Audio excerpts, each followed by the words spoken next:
Today, what we're going to be doing is talking about probably the very best way to get into handheld gaming. Now, while the Steam Deck may be, in my opinion, the best handheld gaming console, starting at $400, it often is not at least the best barrier to entry handheld gaming device that some people are going to want. Now, chances are you may have a relatively new Android or iPhone laying around, which is actually a phenomenal portable gaming device. Granted, in most cases, playing mobile games on these kinda suck, especially if you're just using the touch screen and you're having to do multiple controls, press different things while covering half of it with your thumbs.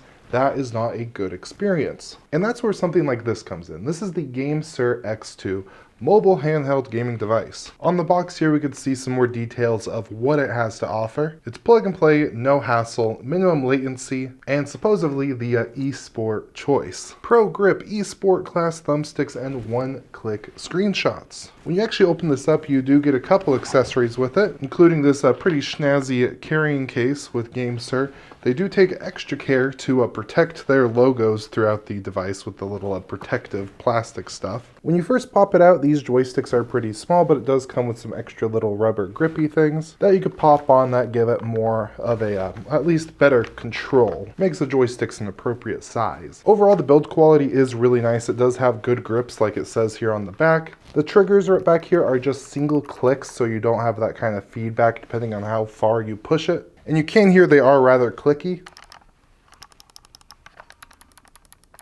The joysticks click. It has the standard controller layout, so everything you need. The actual button kind of lettering follows the Nintendo scheme with A, B, X, Y. We have a home button, some extra buttons up here. We have screenshot, which actually does work very nice. Now on the bottom here, which is a fun little bonus, is an extra USB Type-C, because you're going to have your phone plugged in here, so it allows you to charge your phone while you're using this device.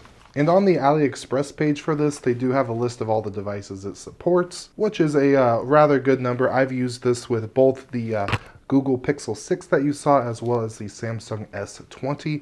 Both worked completely fine. And I am on their page trying to find some specific specifications for the pass-through charging of this guy right here, but I can't find it. It's not that quick, so if I were to guess, it would be probably like 5 or 10 watts.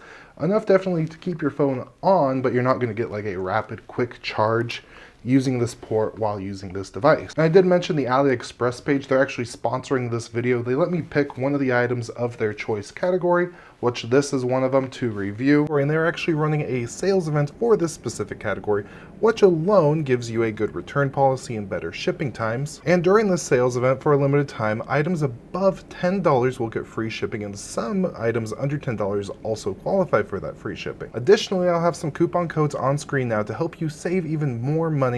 In addition to the heavily discounted products with AliExpress, you get more choice, better prices. Their Choice Day sales event thing lasts for another 10 days, so if you want discounts on things like this and a lot more, make sure you check out the link down below. Now back onto the controller. One thing that's pretty cool about it is right here, the USB-C that you actually plug your phone into moves. So that way you're not having to like pull this out and trying to put the phone in straight. It actually can tilt at an angle both up and down. So that way if I get a phone like this Google Pixel here, I can just kind of push it on in, and with a connection I can still move the phone freely without accidentally breaking the controller. And then you pull this out, pops in, and you're good to go. Now one thing I did worry about for a second is these camera bumps on the phone, especially this Pixel 6 is a little dramatic.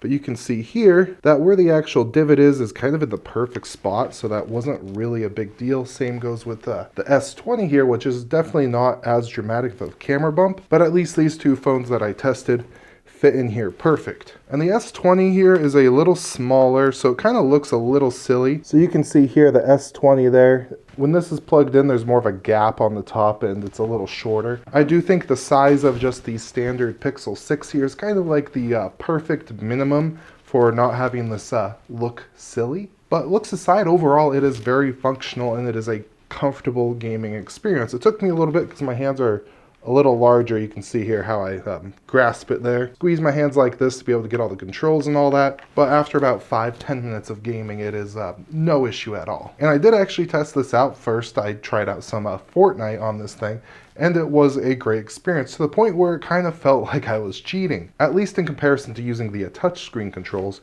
because I had much better control over my movements, my aim and all that with the joystick. I was able to jump around and do maneuvers a lot better to get a lot of people with a shotgun. I did rather well using the shotgun. And just for giggles, I uploaded an entire full length of the video on the Odyssey of me playing around a Fortnite in which I got first place, and it was my first game using this, so that was pretty cool. And then the next thing I tried out, and probably one of the best mobile gaming things that exists, is Xbox Game Pass. They have a whole bunch of games.